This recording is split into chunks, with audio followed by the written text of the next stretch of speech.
Hey everybody, I hope you can hear me. I'm flipping back over to the other page right now so I can see if you can.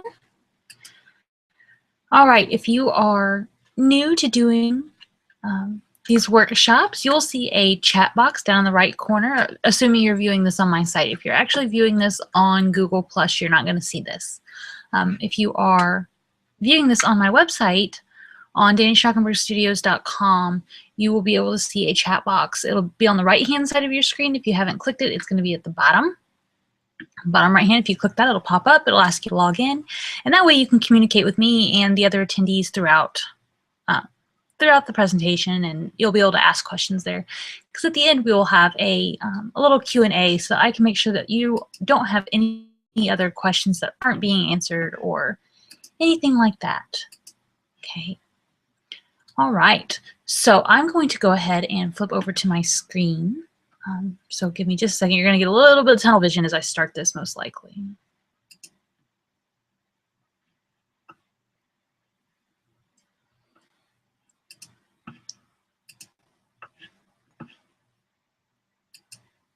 Okay, hopefully not.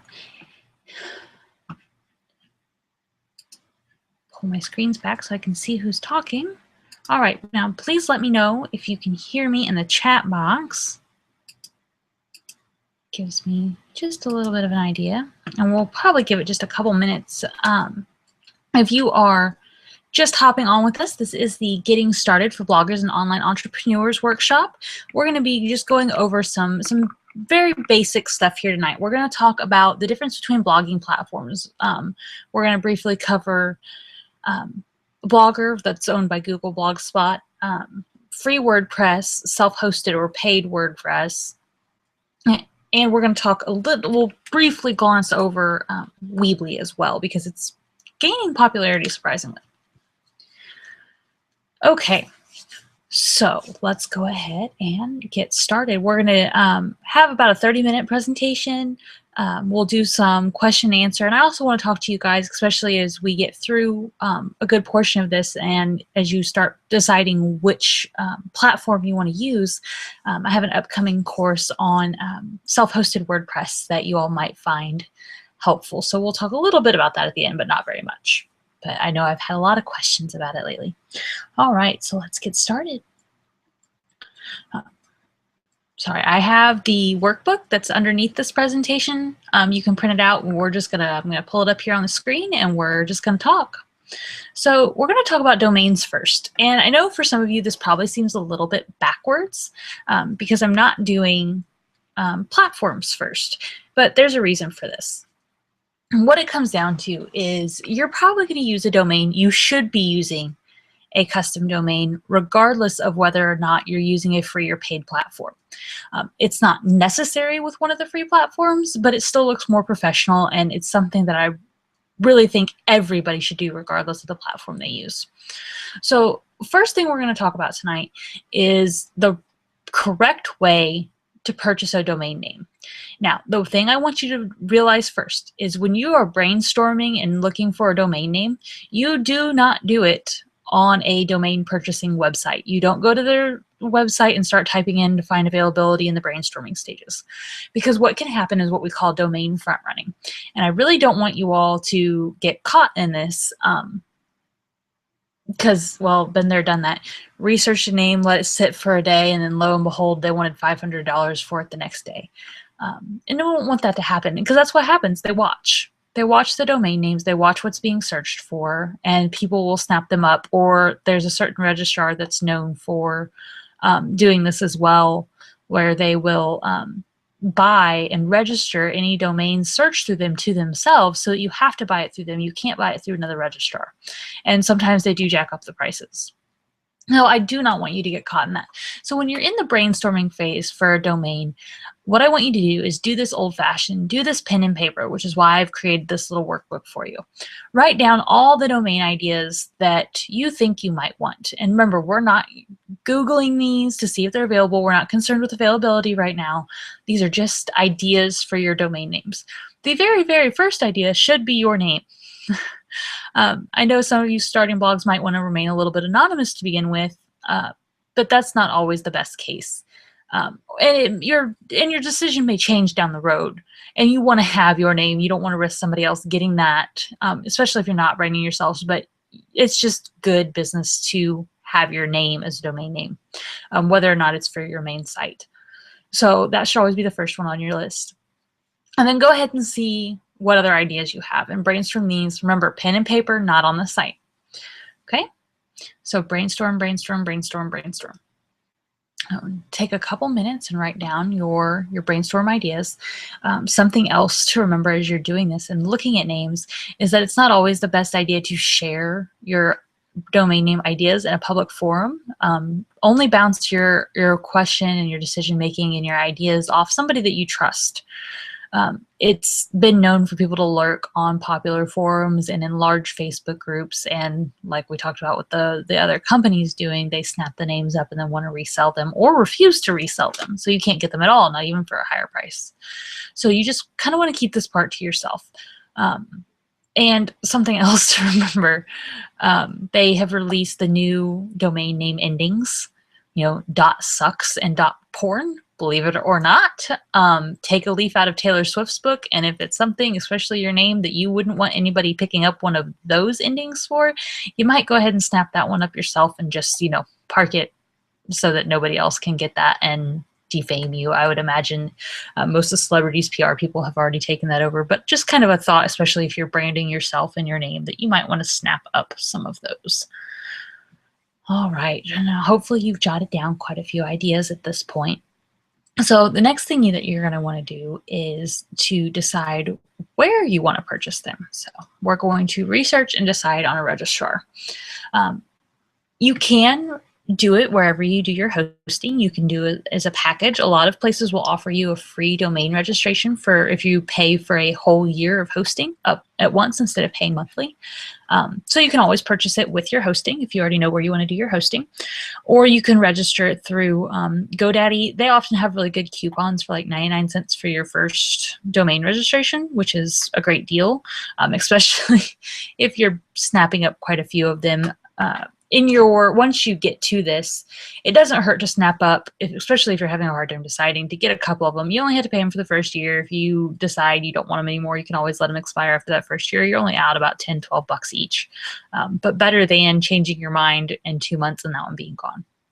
So you're going to research and decide on a registrar. And again, we're not typing in our domain ideas into there to check availability or anything. We're just researching based on price, and you kind of want to look at server reliability. We've seen this a lot with actually 1&1 lately. Some of my clients that have only their domains through them have had some issues with their name servers being down. And so even though they're hosted somewhere else, their sites are still going down because that URL is not working. So you kind of want to look into what their records are for that. GoDaddy actually I do not suggest them for hosting. I do not suggest them at all for hosting. But so far as registering domains, they're fine. We also use Cheap Names.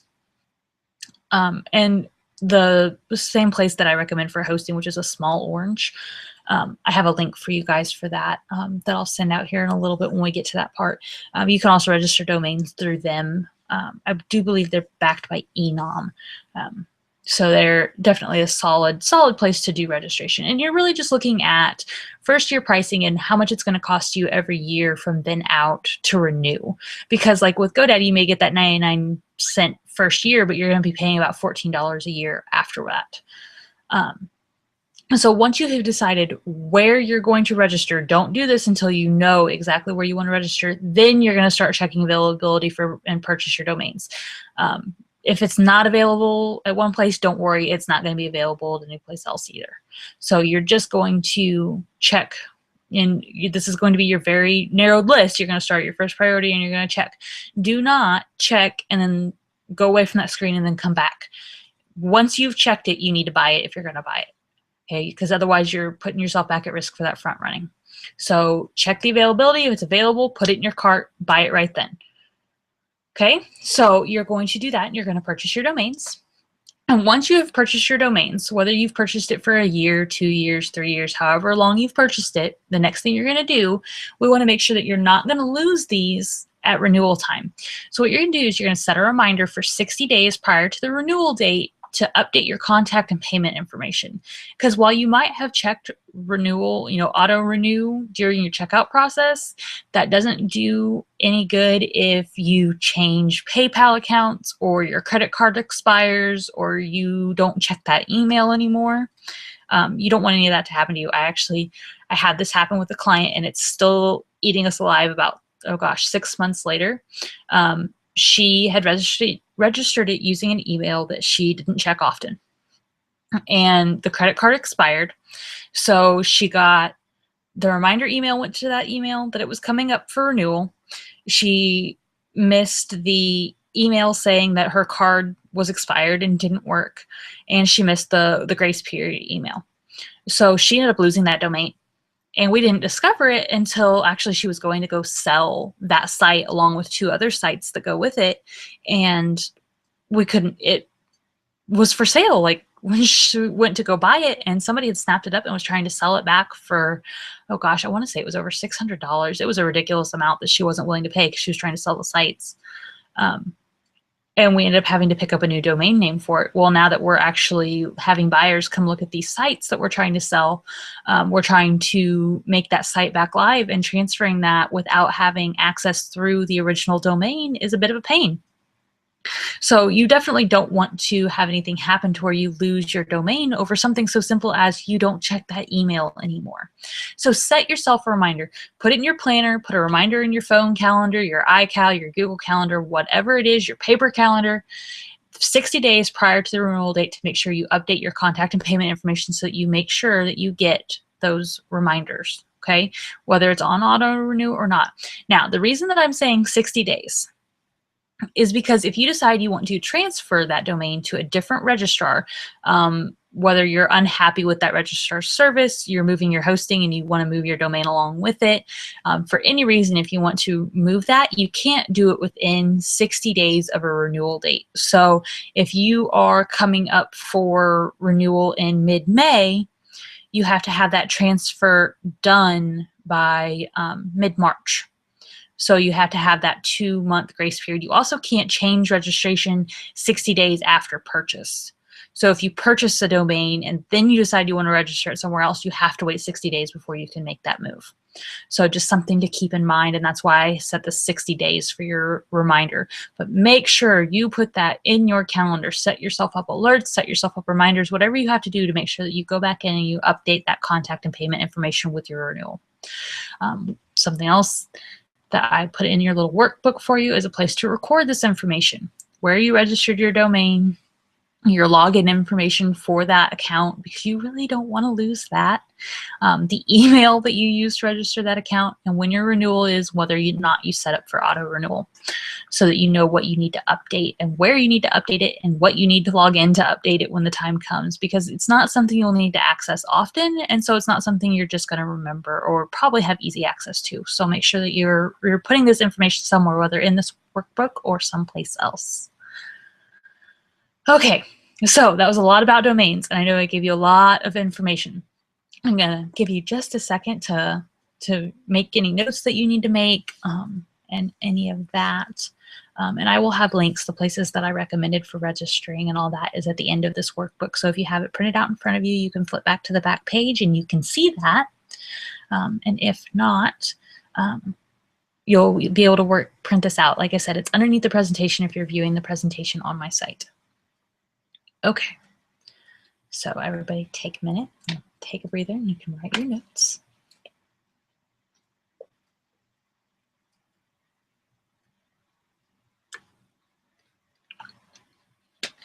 Okay, so now we're going to go on to talking about platforms. And like I said, I know this probably seems backwards to some of you, but there's a reason I do it this way.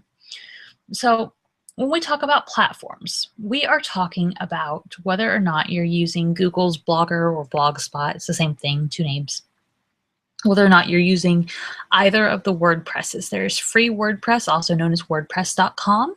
There is paid WordPress, also known as self-hosted WordPress, or WordPress.org. We don't call it paid WordPress very often because the free WordPress, WordPress.com, also has like premium versions. But if you're going to spend the money on that, just go ahead and go to self-hosted WordPress. Now, there's some major differences between these.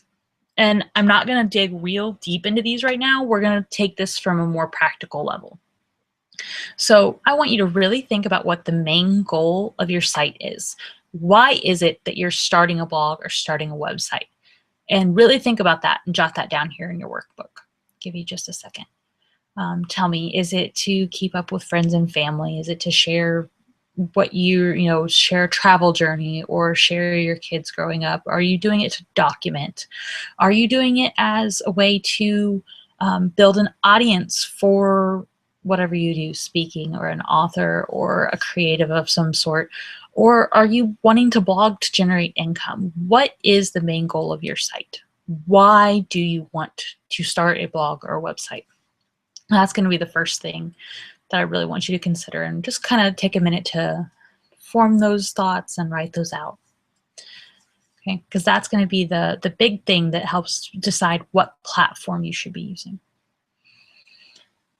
Okay, now, if you are just looking to start a blog as a hobby, if that is all you're there for, if you're just doing it to connect with family or to document, you can get away with doing Blogger, Blogspot, the free Google-based blog, or a free WordPress.com, the its site hosted WordPress is what it is. You can get away with those if you are not looking to monetize, not looking to do a business. Now, both of those can be monetized.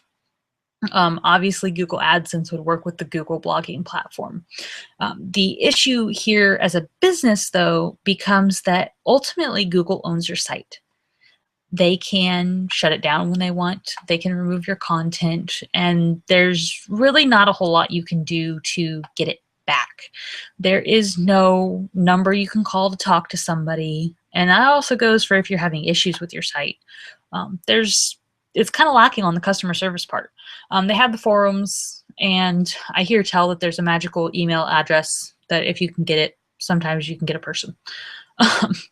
But ultimately, you can lose your site. And as a business, you just don't want to open yourself up to that.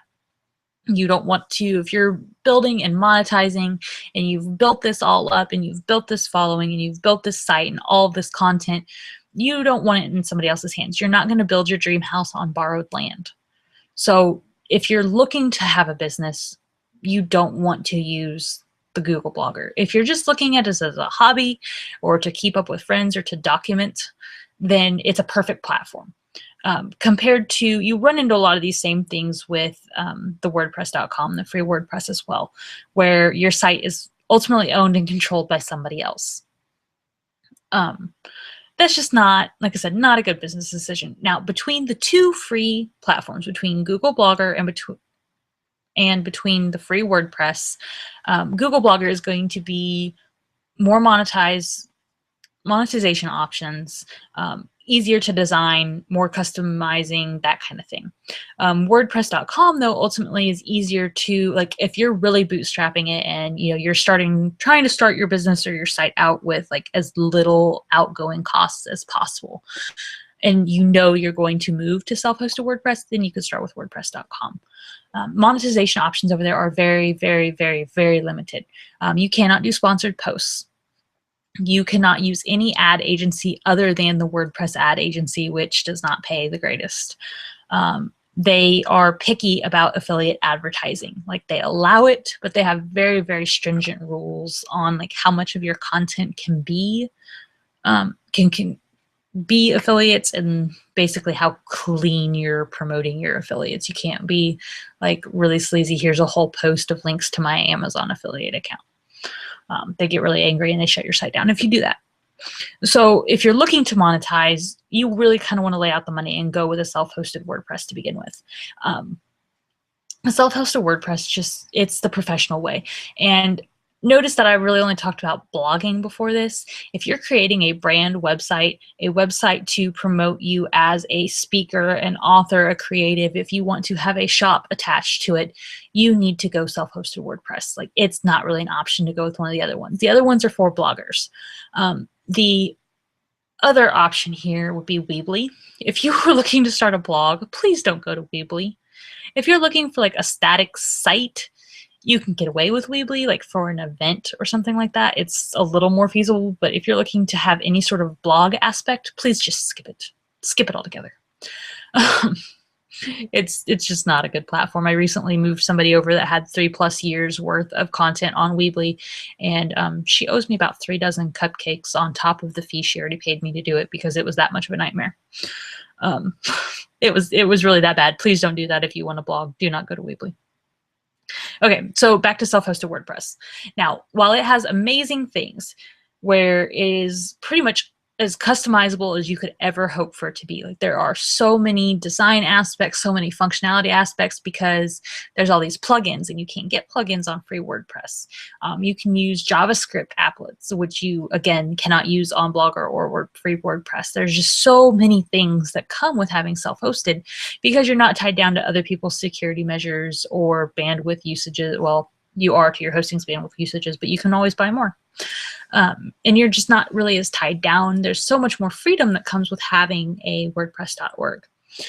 But along with that freedom comes a lot more responsibility. You're more open to hackers, and so you need to make sure that you're doing site security and backups. It just comes with the territory, and it's 100% worth it. There's also a steeper learning curve on WordPress than Blogger, especially if you're transferring from one to the other. I highly recommend getting in on some tutorials or lessons or something if you're getting into WordPress or if you're transferring into WordPress, just so you can get comfortable with your site. Make sure that you know you have somebody that you can ask questions to. If you really are uncomfortable with the tech side of things, hire somebody to do your blog security and your backups and stuff. It doesn't have to be very expensive, but you definitely want to make sure that's being done and being done right. So there is the responsibility that balances out all the awesomeness that is a free WordPress. So kind of think about, your goal of your site. If you're looking to monetize, how you plan to monetize, and see which bucket do you fall into. Do you fall into the hobbyist? Do you fall into a professional that needs a site, or do you fall into you want to be a professional blogger? And then kind of feel out from what I've told you which platform you think fits your goals and needs and budget best. And if you're curious to run a self-hosted WordPress, just talking about domain and hosting, we're not talking about additional things for backups and plugins and themes and design, but like your absolute basic running costs for a self-hosted WordPress can be as low as $50 a year. Expect to spend more like $100, $120 a year, and that will grow as you get bigger and need more disk space and bandwidth. But for most bloggers, beginner can get away with $50, $60 a year. Intermediate through expert and a little bit higher, you're going to be looking in the $120 a year range. So kind of just to give you an idea, it's really not a whole lot when you're looking at that. I mean, we're talking $10 a month here. So it's not a terrible amount. It's, there's so many other businesses you could start that would cost you so much more to begin. And that's not the case with starting a blog. Now, when you get into looking, like the backup service I offer is $8 a month. And that's about the going rate for most of them out there. So you might have that added on. You can expect to spend some for design and stuff if you don't want to use a pre-made theme, or even just a little bit to buy a pre-made theme. There are free ones too. So there's always other costs that can be, but like your hosting and domain that you have to have and can't do without, you're looking at about $10 a month. Okay, so take just a minute and write down about your monetization and finish figuring out which bucket you fall into. And then you've got a little spot here in your workbook to write out the platform that fits my goal best is. And then for once you are ready to sign up for your, if you're going to do Blogger or WordPress.org or WordPress.com, and actually even if you go self-hosted WordPress, you'll need a WordPress.com account as well. You can go ahead and write that information in here. And while you're figuring out which one is best for you, we're going to take just another little break for a minute.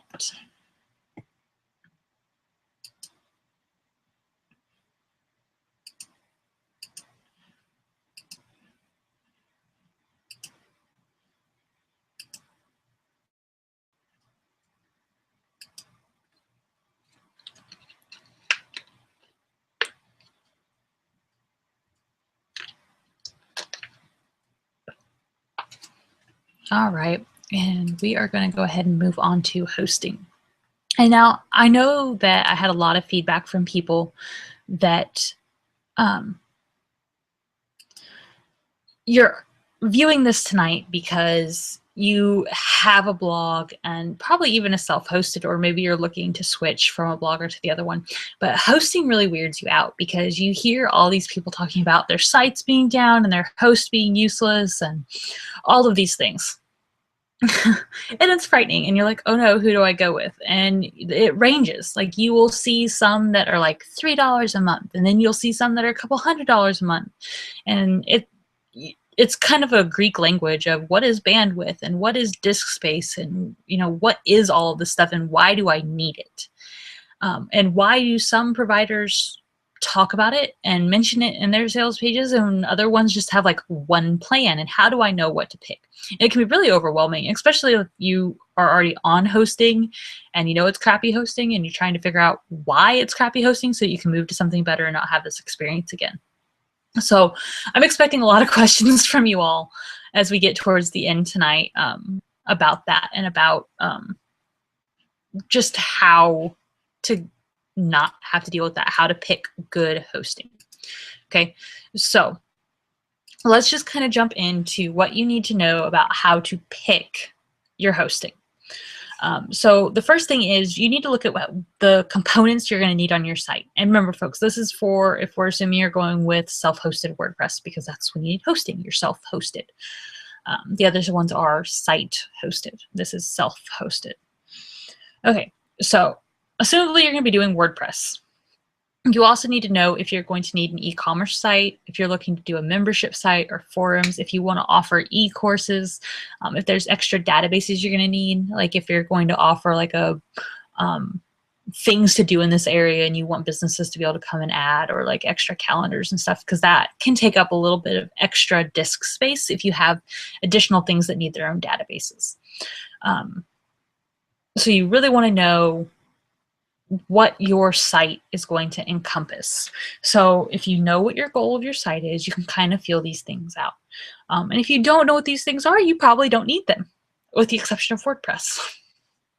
Okay, so just kind of check them off, write any other ideas for things that you think you want to have on your site.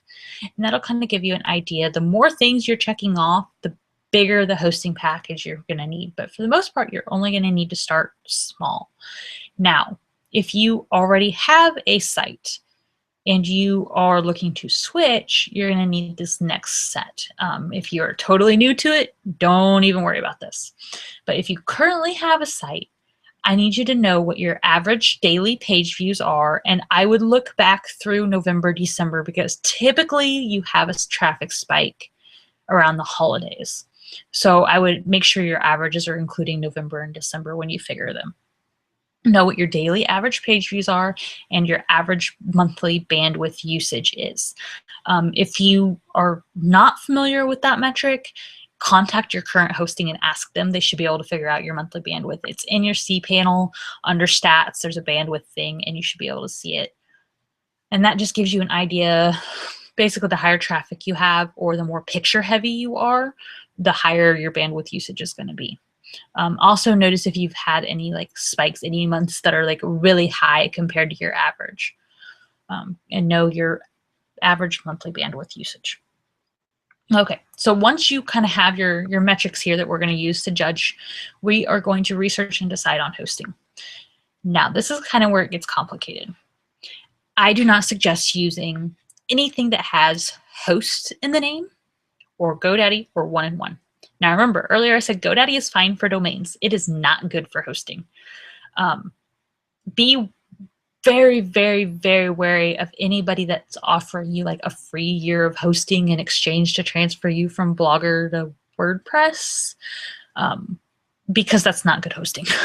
If they're offering it for free, they are either losing money like crazy, which means they're likely to close up shop and you'll never see your hosting again, or they're way, way, way overselling their servers, which means your site's going to be down all the time.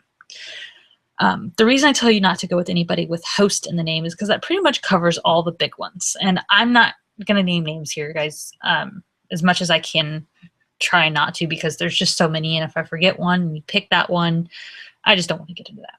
So pretty much the big box, what I like to call the box stores of hosting. These are your big hosting companies that you hear all the time about. Most of them have the word host in the name, like just host in the name. Skip them. If they are offering unlimited disk space and bandwidth, that's not good hosting because that's not how servers work. A server has a finite amount of disk space and bandwidth. And if they're telling you you have unlimited and everybody else that's on that shared server with you has unlimited, there's no governing of who's using the majority of the resources on that. And not that anybody intentionally hogs resources, but if you are on the same server as a large site who's getting these constant viral posts, and say 3 of those blogs that are out of the so many on your server get like picked up by HuffPost or whatever it is that causes them a traffic surge, well, that traffic surge is going to hog all the bandwidth on that server, and it's going to leave you with nothing. If it overdoes the server and takes the server down, everybody on that server goes down. So your site's going to run slow, and then it's going to go down. And you don't want that. You really don't want that. So stay away from the ones that are offering unlimited hosting because it's not how servers work. And I don't want you to get caught to that. Now, there are other smaller companies. I really, really, really love a Small Orange. I have recently I was offering hosting, was on servers backed by them for the last about a year now. I've been doing it. And now I'm only taking what I call managed customers, where I'm actually like really working their WordPress for them. I'm not writing their content, but I'm managing all of their tech for them. I'm doing their updates, I'm doing their backups and that kind of stuff. And I'm still taking on some of those clients, but I've stopped taking general shared hosting clients because honestly, you guys can get just as good a service through places like a Small Orange. They pick their packages by you have a defined amount of bandwidth and disk space. And when you outgrow that, you have to move up. But that keeps it fair, and that helps keep uptime on your site. It helps everything run smoother and run faster because they can easily tell they have X amount of small sites, Y amount of medium sites, and they can know that they're not going to overdo the server because they know who's on it, how much space they're taking up, and all of that. And they can move people around as servers get full and stop adding people to servers as they get full, which is just not as easy. And they just don't do that with the big companies. A Small Orange is kind of a medium company. And they really do, their hosting accounts are not automated. So like when you order an account from them, they actually have to go into the server and set it up. Like an actual human behind a computer goes in and sets your account up. So they consciously decide what server to put you on. And it's something that those big companies lack. And that way you're so much more taken care of on a company like that. Now, alternatively, there's also more boutique is what I call them. Hosting companies like what I've been running. Black Chicken and Servicely are 2 that come highly recommended. I have no personal experience with either one of them, but other people in the industry that I've talked to and stuff, they're very similar to what I've been running, except for they're still opened up to smaller hosting accounts. You're just going to find the more there. I guess there's 2 sides to this. You're not going to have 24/7 chat support and phone support from a company like that, but you are going to get a live person. Like when, during their hours and stuff, and when you have one person, pretty much just a handful of people that handle accounts. So you're not getting some, person with a first name and last initial in a chat that may or may not have the slightest clue what you're doing. 9 times out of 10, you're going to be talking to the owner in a company like that. And that personal service can really be of help because we're more likely to help out with things that might normally be outside of the typical hosting support realm. And another bonus of Black Chicken, Servicely, ones like mine, and a Small Orange is that we are intended for WordPress users. We know more about WordPress and we're willing to jump in there, and we understand more of the blogging realm of what you need when viral traffic comes around and how the needs of a blogger are so much different from the needs of a run-of-the-mill static website, because we're constantly producing new content. Our sites are constantly changing. We have a lot more moving pieces than most sites. And these hosting companies really understand that and are going to be able to cater to your needs a little bit better. And like I said, I really find that Small Orange is kind of the best of both worlds. You have that larger company, so they've got stronger servers, they've got the 24-hour service and support, and all of that you get from the bigger companies, but it has that smaller touch. And they're really geared towards bloggers, and I really love that. So figure out where you want to research and decide on your hosting. Go ahead and get signed up for your hosting account. The back page of this, you have a link. It is my affiliate link. Feel free to use it or not use it as you want, but I do highly recommend a Small Orange no matter whether or not you use it. Sign up for your hosting account. And then you're going to need to, if you've bought your domain someplace else, you're going to need to point name servers to the new hosting account. And when you're signing up for your hosting account, especially if you're using a Small Orange where you're probably going to actually get to talk to a person when you're signing up, I highly suggest actually ordering your account through their little chat box. They're really helpful and can answer any questions you have. They will be able to tell you exactly how to point your name servers. Like, it really shouldn't be a mystery. You tell them where you bought the domain, they'll be able to set you right up with instructions on how to do that. And then you all will have your main pieces and you'll be ready to go. At that point, it'll be installing WordPress and registering your, getting your site up and all of that. If you're going to do this, I have to plug my own course here, guys. I do suggest registering for the WordPress bootcamp that I'm putting on. We'll talk about that just a little bit more. It's actually next week, and we'll talk about that here in a couple minutes. I don't want to move into that quite yet. Couple things if you're not going to go with a Small Orange or one of those companies. As you're looking at companies, this is going to sound like Greek to you, but it's very, very, very important.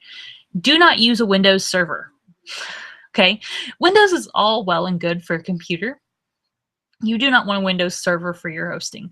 You want a Linux, Linux, for those of you that are not familiar with these terms, based server that uses cPanel, like the letter C, word panel. Mostly for ease of use, but also in case you ever want to switch to other hosting. That's by far the easiest. It's what most hosting uses, and it's the easiest way to transfer. And this refers to like the back side of your hosting where your files are kept. If you take my WordPress Bootcamp course, we actually get you a little bit familiar with that because it's something that I believe every site owner should know how to use. But make sure that you're using a cPanel hosting. Off the top of my head, 1&1 gives a lot of people on their Windows servers. Don't let them talk you into that. I don't suggest going with them anyways. And DreamHost is the one of the big ones that does not use cPanel. So I avoid those on just that. So research and decide on your hosting, get signed up for your hosting account, and get your domain name servers pointed to your new hosting account, and you will be set up. And of course, in your workbook, I have the spot for you to put your information about who that is. Hosting will either be paid monthly or annually, so just make sure that you know, and again, have it set up if you've got auto renewal or whatever the case may be. Make sure that you've got it set up and you know when those dates are and you know what it's coming out of and you know what email is being used, so that if there's anything wrong with your payments that you catch it and get all that information squared away. And then, like I told you, the back page of your workbook has my suggestions for domain registrars and hosting providers. Web Hosting Hub actually is another rather decent one. They fall into that lump of having unlimited, but we've had really good experiences with them. I was actually with them before moving to a Small Orange. They do provide and have good customer service, and they've recently switched up their plans to where there's not just one lump plan, and they try to put you, they do better on server management, make sure it's not overloaded compared to some of the other big ones. So if you want to go with one of the big ones, the only thing about them though is you have to pay yearly with them. There is no monthly option. So you've got links for those too. All right, so now we're gonna take just a minute and I wanna tell you guys about the WordPress Bootcamp that I have coming up. I get questions all the time of people that they don't have the money to hire somebody to design their website, or they don't know what they're doing to set up their website.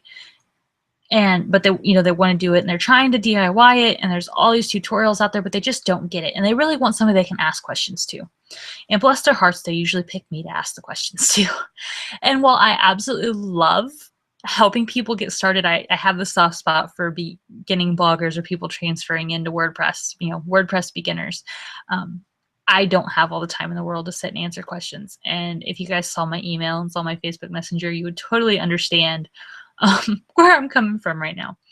So what I really want to do is put together something, and this is what I've done, that will answer these questions. It's me sitting behind my computer giving tutorials on how to do this, but I've recorded them, so it's whenever you can or need to press play, I'm there. And you have my little video tutorials of how to do everything you could imagine when it comes to beginner WordPress.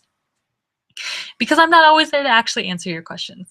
And so I worked really hard to put this course together, and I've taken all of the questions that I've gotten over the last 3 years that I've been doing this and figured out which ones are repeating and what people really need help with and what people really struggle with.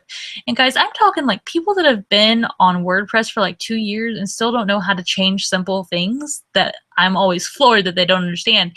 And I want to make sure that these other people coming into this and wanting to learn this know these things, because you should understand and not be frustrated or overwhelmed by your own website. So I've created this course, and I'm calling it a boot camp, because when you're setting up your site, this isn't something that's going to take 4, 6, 8 weeks. It shouldn't. You should be able to go from, hey, I bought hosting, to, hey guys, look at my site in 5 days. 5 days is all it should take. So if you're signing up for the bootcamp, you're going to get new videos from me every morning with like the basics. I mean, we are going to start from scratch. We're going to start from, you just signed up for your hosting account. Here's how to install WordPress and install your theme.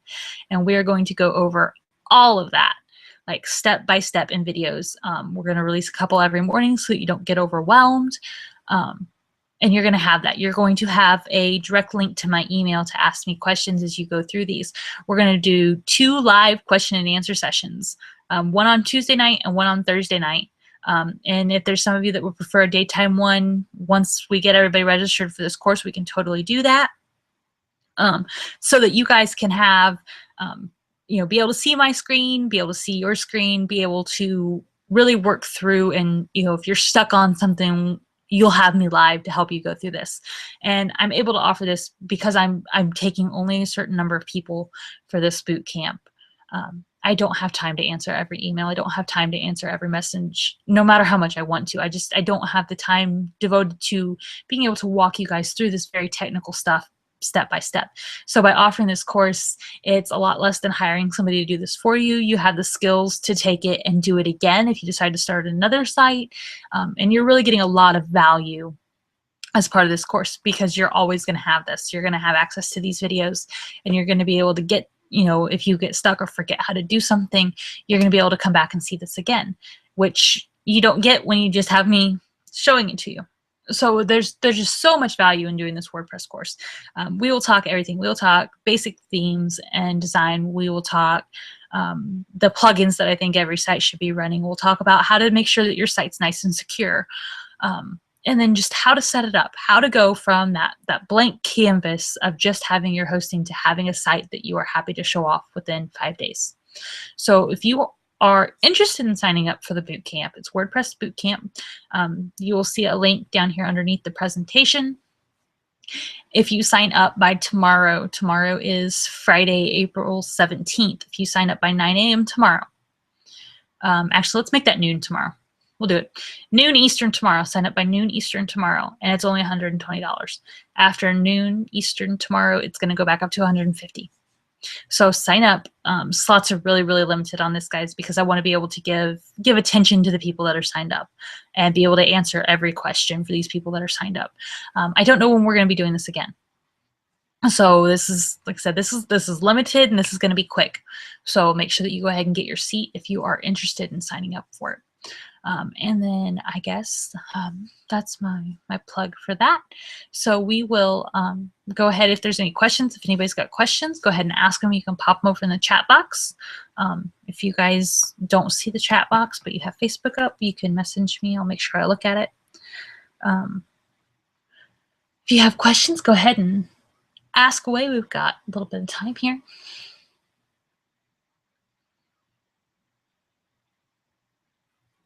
Okay, let's see.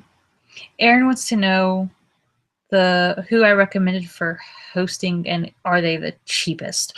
A Small Orange, you should still see that link on the screen. They're tiny. I think they call it the tiny plan. Their very, very beginners plan is $35 a year. $35 a year. So I don't know, what is that like? I don't know. I'm not good at math on the fly tonight. It's not very much a month at all, and it's their smallest plan, so it's a great way to get started. Great way to get started. And I know that like if you outgrow it, they will credit that towards whatever you need to pay to move up to the next one, which is like $10 a month. And that actually really is the smallest that the cheapest that I've seen without having to pay for like 5 years up front. Like if you're breaking it down to the monthly. So the cheapest way, like off the bat, to spend tonight would be to do like a $10 a month plan. Or I think they might have a $5 a month plan. I'm not sure off the top of my head. But that and your domain, you'd have to pay for up front. So you'd be spending about $25 up front. Let's see. And Ashley, backup services. Yes, backup services, there's a couple out there. There is Blog Vault. I'll make sure I send a link to that in the email with the replay. Blog Vault's a great one. I offer one here on Danny Schnockenberg Studios that's $8 a month. And what you're looking for is somebody that will do off-site backups. You don't want them doing a backup that's going to store in your FTP or file manager. You want it backed up to Dropbox, or if they have their own storage solution, something like that, so that it's not stored on your hosting anywhere. Most hosting doesn't allow for it to be stored there. It takes up your precious disk space, and it's just not good to store what you're backing up on what you're backing up. Daily backups are best. If you're not producing a whole lot of content, you can probably get away with not quite so often. There's a maintenance package too. Mine, and you'll find this with, like, I think Servicely offers them as well. Black Chicken might. Mine is $38 a month to do it, and it's all of your backups, all of your updates for your plugins, your themes, all of that. Every once in a while, there's a plugin security issue where it needs to be updated right away, and I log into everybody's and do those as well. So there is always that if you're really uncomfortable with the tech side, or you're just tired of doing it and want to pawn that off. There are those of us out there that are happy to do it because we like the tech side. So yes, there is always that. Okay. The boot camp. The boot camp price will go up at noon tomorrow. Noon on Friday, it will go back up to $150, so it's $120. Yep, the link's on the page, right there underneath it. Yep. All right, well, I think that is all the questions I'm seeing this evening, so we will go ahead and close off. The recording for this will be available and sent out if you need any of it. You can download the workbook that I've been showing on the screen here on the page, and you guys will be ready to go. If you have any questions at all, feel free to email me. It's courses at DannySchnockenbergStudios.com, or you guys can catch me on Facebook. And actually, this chat box will still be open as well, so you guys can get a hold of me just fine. So you guys have a wonderful evening. It was amazing talking to you guys tonight. And let me know if you guys need anything. Have a good one.